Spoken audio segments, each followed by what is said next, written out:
стрессы, неправильный образ жизни, курение, алкоголь, неправильное питание, отдыха нет нормального. Вот это тоже может дать опять рецидив. Заболеть туберкулезом может любой человек, у которого снижен иммунитет, ослаблен организм. Причиной бывают вирусные инфекции, плохое питание, стресс. Важное отличие туберкулеза от многих других инфекций заключается в том, что он имеет длительное и часто скрытое течение. Когда появляются симптомы, уже чувствует человек, что что-то не то, быстро устает, общая слабость, усталость, раздражительность, плохой аппетит получается. Вот, непонятно, в чем причина. Пока этих общих симптомов нет, как кашель, одышка, кровохарканье, но вот первые признаки, которые я говорила в начале, если такие признаки есть, обязательно надо обращаться к семейному врачу, чтобы уже обследовать конкретно. Туберкулез – опасное инфекционное заболевание, трудно поддающееся лечению, приводящее к длительной нетрудоспособности и нередко вызывает большую смертность даже в молодом возрасте. Эта болезнь поражает разные органы, но чаще всего легкие, в которых возникают характерные воспалительные явления. Этим шутить нельзя, говорит фтизиопульмонолог. Если есть признаки, нужно срочно обратиться к семейному врачу. Если организм не справляется, как я уже говорила, она же распространяется дальше, и туберкулез поражает все органы, кроме, я уже в каждом этом эфире говорю, кроме волос и ногтей, весь организм.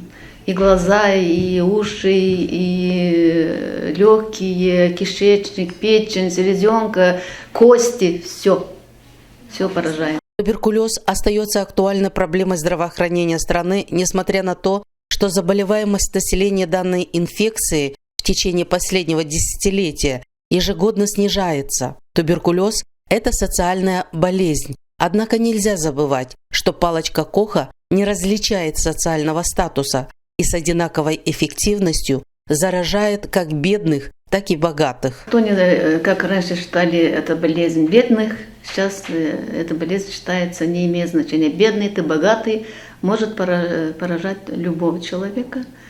И из-за этого вовремя надо обращаться.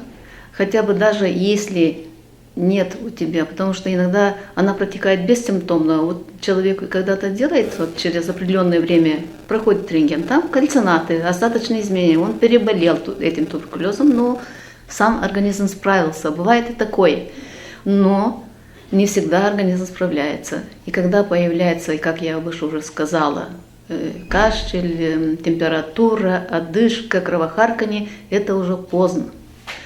Из-за этого, даже если нет никаких жалоб, человек один раз хотя бы в год должен обращаться к семейным врачам. Для этого есть, называется профилактическая медицина, чтобы один раз в год профилактически обследовался человек. Вот тогда и будет все хорошо, и будет вовремя выявлен туберкулез, не будут запущенные формы, эти распады, палочки в таком большом количестве.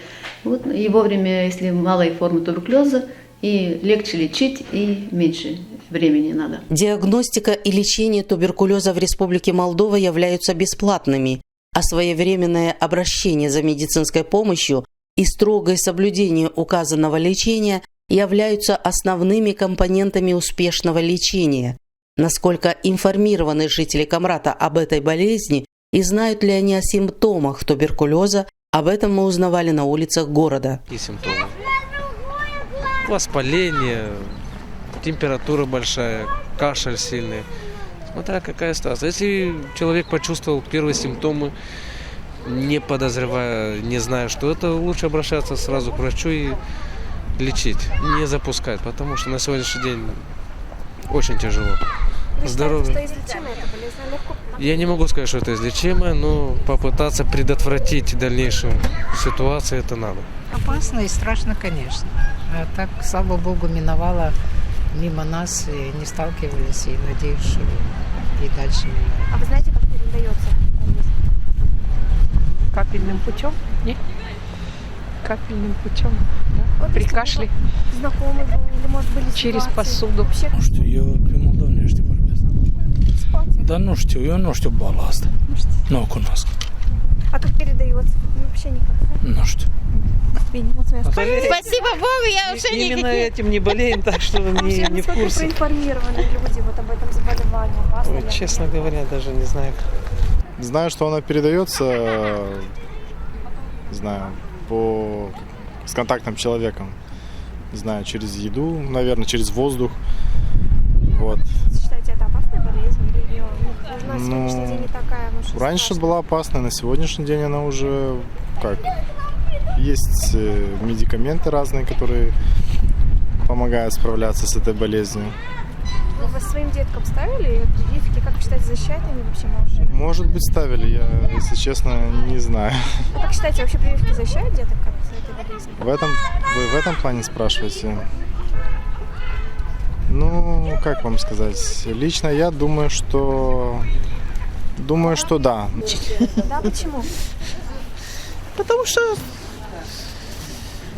инфекционный, поэтому. Ну, то, что передается воздушно-капельным, и то, что вплоть до летального исхода бывает. Значит, Да. считаете, что это опасно, да? Ну, вообще, да. Вот. А как вы считаете, на сегодняшний день излечима ли эта болезнь? Есть ли шансы?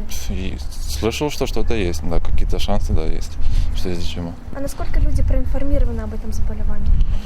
По минимуму. Видите ли вы новости где-то? Очень минимум информации про эту болезнь, и даже по телевизору, и там в рекламах. То есть многие другие рекламируют, но именно этого особо как бы нет.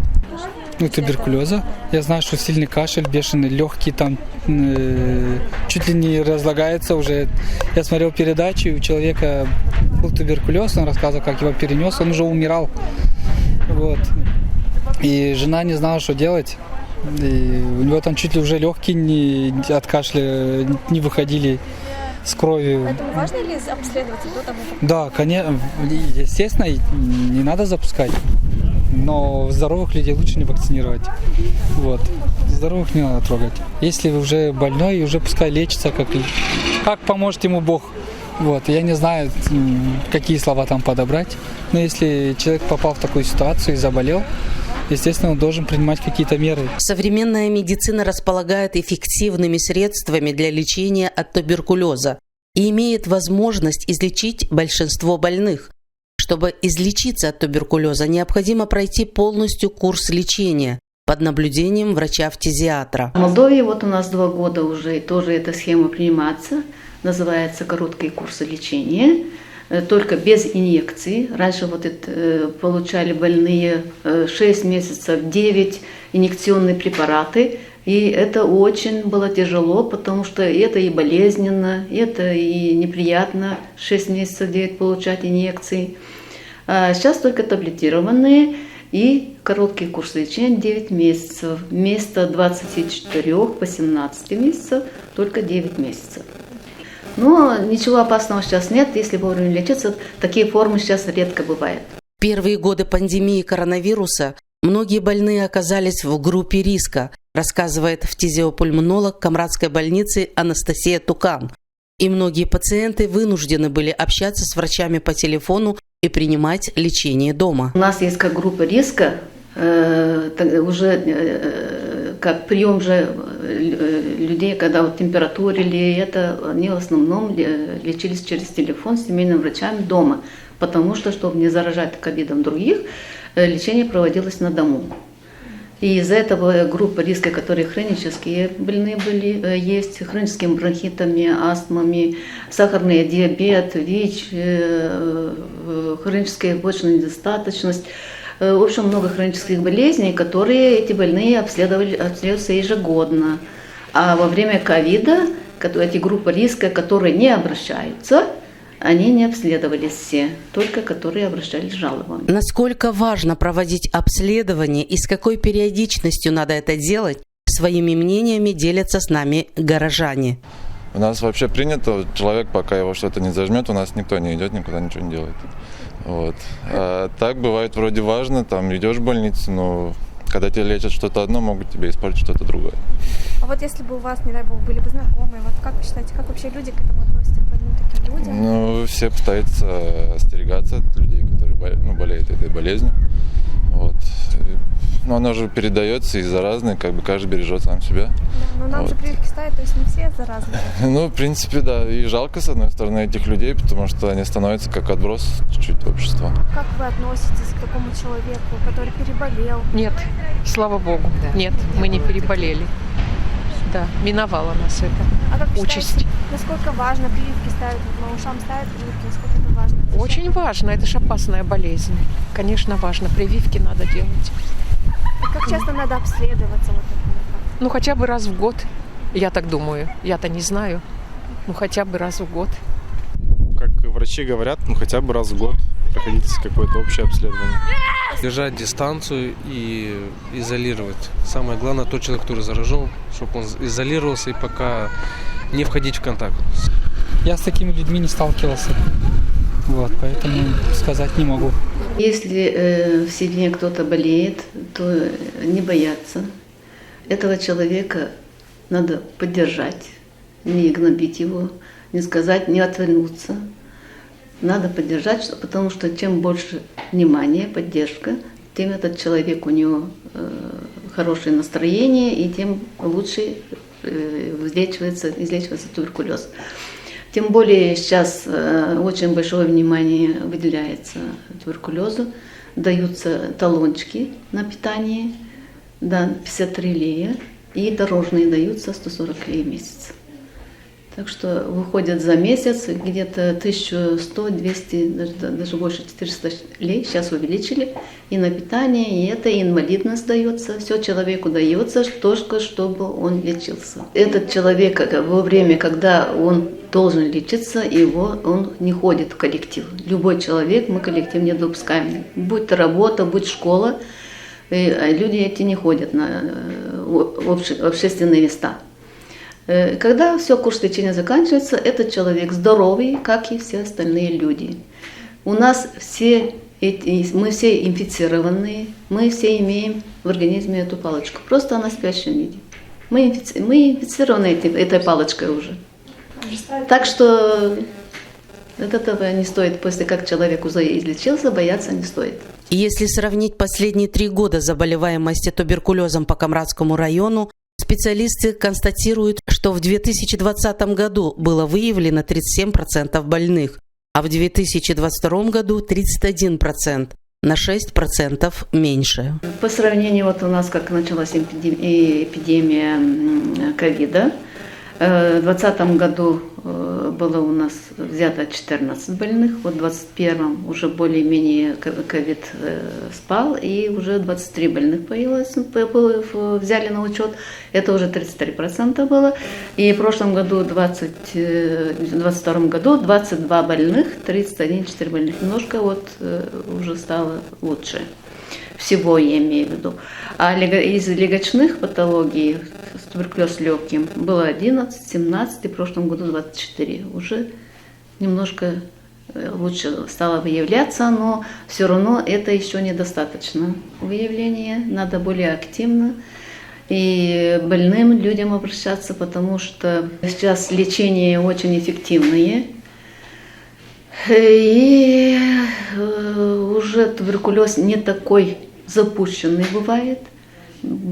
Формы стали более не такие агрессивные, так скажем, как раньше были очень запущенные формы с распадами, много полостей распада было, вот это все.